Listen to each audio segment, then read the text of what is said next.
নমস্কার বন্ধুরা, এই সময় প্রচুর পরিমাণে কাঁচা আম পাওয়া যায়। কাঁচা আম দিয়ে টকঝাল মিষ্টি রেসিপিটা একবার বানিয়ে রাখলে সারা বছর সংরক্ষণ করে রাখা যায়। এর জন্য এখানে আমি 1 কেজি আম নিয়েছি। আমটাকে খুব ভালো করে ধুয়ে খোসা ছাড়িয়ে নিয়েছি। আর আমের মধ্যে যেন আটিটা একটু শক্ত হয়, তাহলে কিন্তু এই টকঝাল আচারটা খেতে দারুণ লাগে। তারপরে এখানে আমি দিয়ে দিলাম 1 চা চামচ লবণ আর দেব হাফ চা চামচ হলুদ। লবণ আর হলুদটা আগে থেকে ম্যারিনেট করে খুব ভালো করে এটাকে মাখিয়ে নিতে হবে। এটা মাখিয়ে নিয়ে তারপরে এটাকে রোদের মধ্যে 2 থেকে 3 ঘন্টা এটাকে শুকনো করে নিতে হবে। এটা শুকনো হোক, এখানে আমি একটা স্পেশাল মশলা তৈরি করব। 1 চা চামচ মৌরি, 1 চা চামচ গোটা জিরে, 1 চা চামচ 5 ফোড়ন আর সামান্য 2 টুকরো তেজপাতা আর দিলাম 4টে শুকনো লঙ্কা।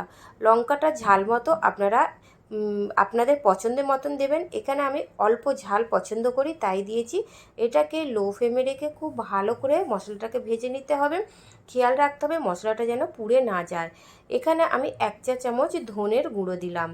আর আপনারা এখানে আগে থেকেই গোটা ধনে হলে সেটাকে দিয়ে একসাথে এটাকে ভেজে নাড়াচাড়া করে নিতে হবে। এইভাবে ভেজে নিয়ে লাল লাল মতন হয়ে গেলে গ্যাসের ফ্লেমটাকে অফ করে এটাকে ঠান্ডা করে আমি এটাকে গুঁড়ো করে নেব।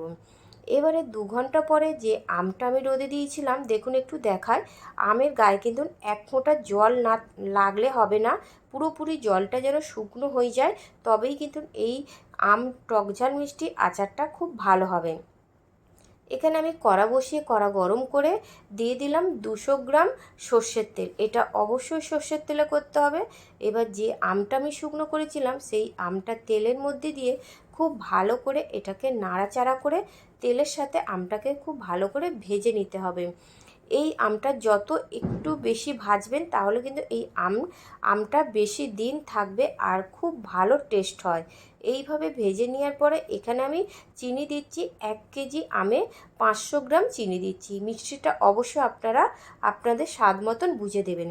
সামান্য পরিমাণে লবণ আর 1 চা চামচ কাশ্মীরি রেড চিলি পাউডার। এটা ঝাল হয় না, এটা কিন্তু শুধু কালারের জন্য আমি দিয়েছি।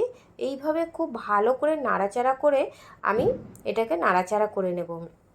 15 মিনিট পর আমি আপনাদের দেখাচ্ছি। ঠিক এই আমের আচারটা এরকমই হয়েছে।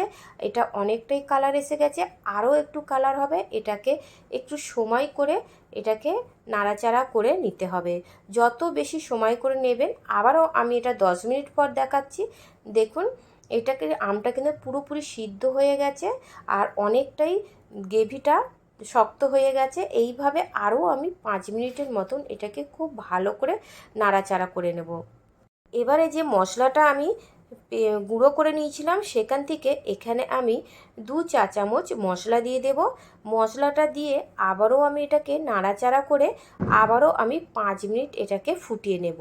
5 মিনিট মিডিয়াম টু লো ফ্লেমে ফুটিয়ে নিতে হবে। তারপরে আবারও আমি আপনাদের দেখাচ্ছি 5 মিনিট পরে কালারটা কিন্তু অনেকটাই এসে গেছে। এবারে আমি গ্যাসের ফ্লেমটাকে অফ করে দেব। দিয়ে এখানে আমি যেটুখানি মশলা ছিল সেই মশলাটা আমি সবই দিয়ে দিলাম। দিয়ে এটাকে নাড়াচাড়া করে খুব ভালো করে নাড়াচাড়া করে এটাকে চাপা দিয়ে আমি 15 মিনিট রেখে দেব। আমি এই আচারটা তৈরি করতে 45 মিনিট সময় লাগবে। এইভাবে তারপর ঠান্ডা হওয়ার পরে এখানে আমি বাটির মধ্যে তুলে নিয়েছি।